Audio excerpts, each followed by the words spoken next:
بسم الله الرحمن الرحيم. الرحمن علم القرآن، خلق الإنسان،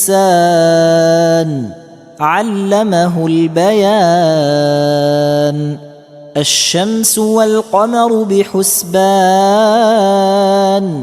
والنجم والشجر يسجدان. والسماء رفعها ووضع الميزان، ألا تطغوا في الميزان. وأقيموا الوزن بالقسط ولا تخسروا الميزان. والأرض وضعها للأنام، فيها فاكهة والنخل ذات الأكمام، والحب ذو العصف والريحان. فبأي آلاء ربكما تكذبان؟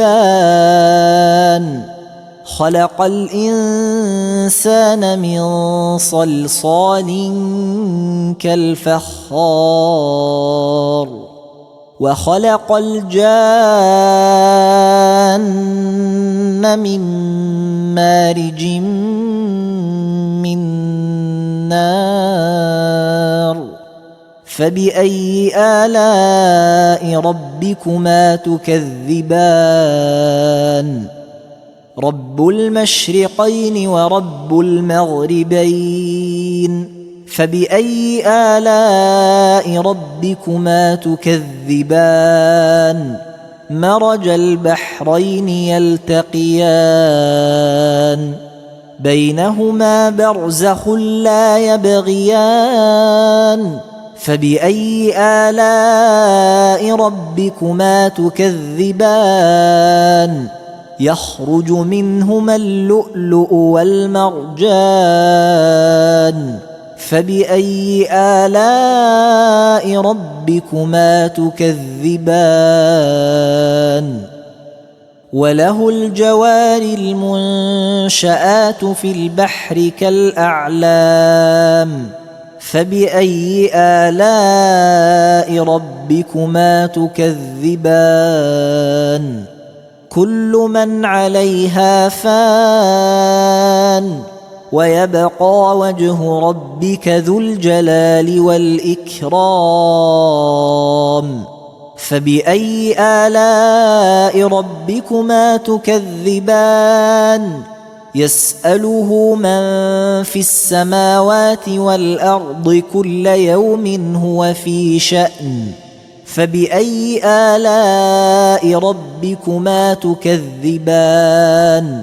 سنفرغ لكم أيها الثقلان.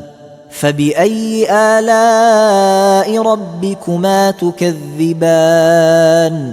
يا معشر الجن والإنس إن استطعتم أن تنفذوا من أقطار السماوات والأرض فانفذوا، لا تنفذون إلا بسلطان.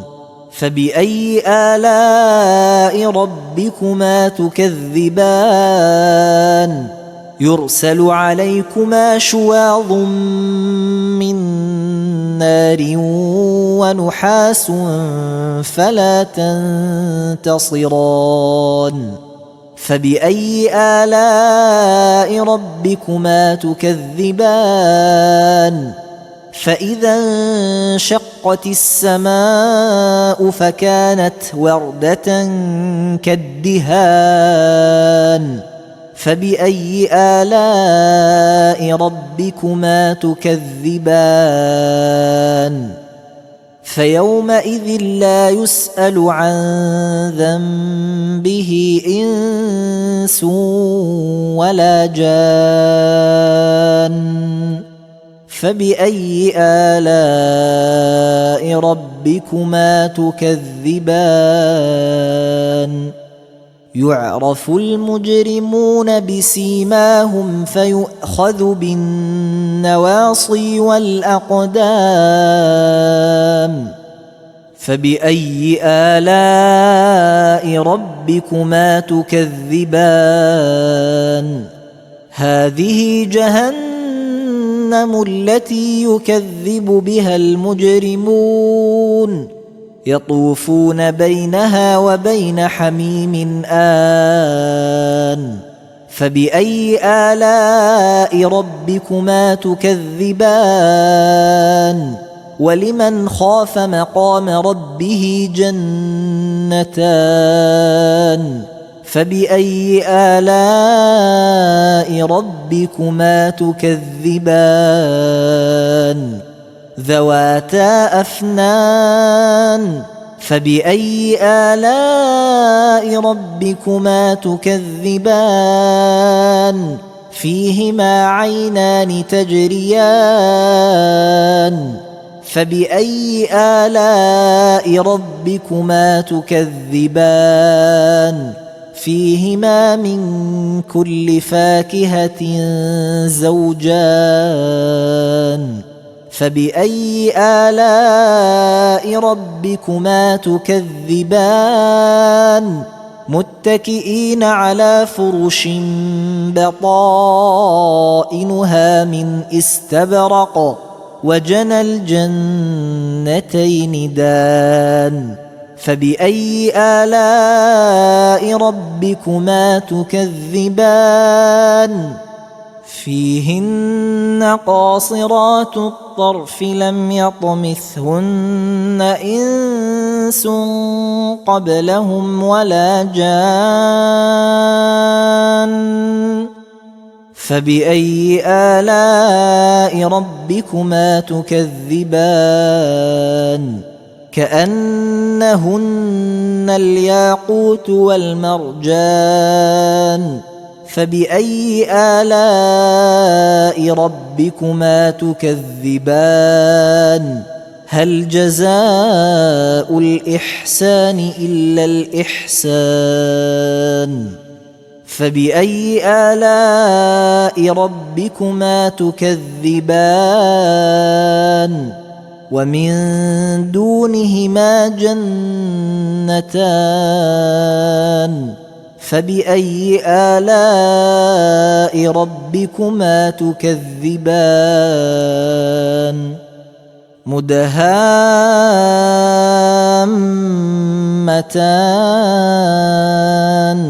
فبأي آلاء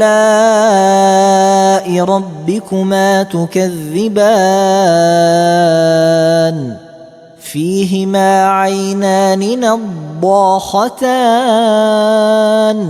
فبأي آلاء ربكما تكذبان